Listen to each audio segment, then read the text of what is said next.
Sega.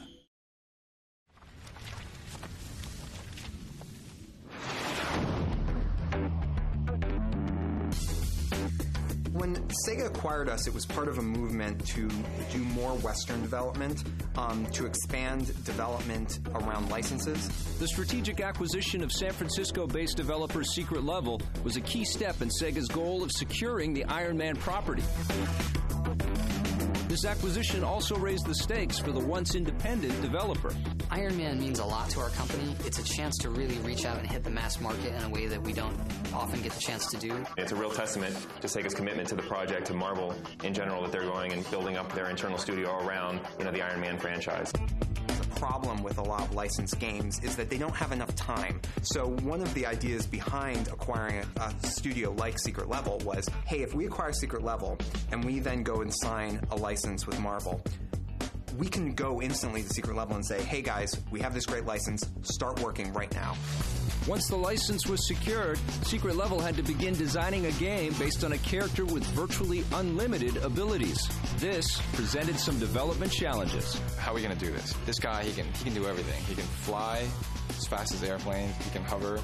He can get on the ground and ground pound and shoot far away. He's got super strength. He's got, the armor shield, the unibeam, the repulsor blast, all these different things. You've got to balance gameplay. So how do you make it so that all these things that he can do are viable tactics? And you don't say, I can just get through the game by sitting back, or I can just get through the game by charging in. Iron Man is sort of a one-man army, and so he's going out there and he's fighting soldiers and huge battalions of enemies. So we wanted to get that war feeling. How do you make a threat that this guy can't overcome, but also how do you create the controls to make this guy work? The prototype literally took a week to throw together. I think created a really strong, first of all, it was kind of fun. Okay, and that's obviously a good sign. It's going to be layered gameplay. When you get in close, you can take out a lot of guys quickly. When you're farther away, it's a little bit slower. You have energy usage, which restricts some things, but we always want to make it so you can always fly. What we needed to do from very early on is get the flight down. And not flight in a drifting up in the air kind of way, but like pounding against the air at hundreds of miles per hour. And how do you keep up with that? And how do you draw terrain fast enough?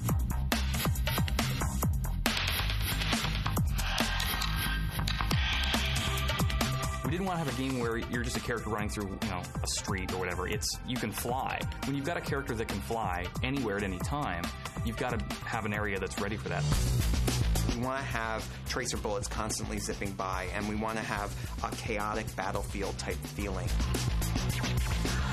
We have to constantly keep the action, and we have to keep it around the player, but not so difficult that the player feels totally out of control.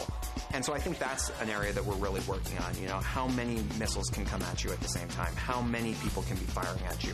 Constantly twisting that dial, getting it just enough, but not enough to be frustrating. Trying to find, the perfect match of the flight, the melee, and the range combat, and all bringing that together and making it look beautiful and really, feel like an extension of the film was all things we had to think about. When that started coming together, we said, this is going to be a really cool game on its own. It's a great license. Everyone agreed with that.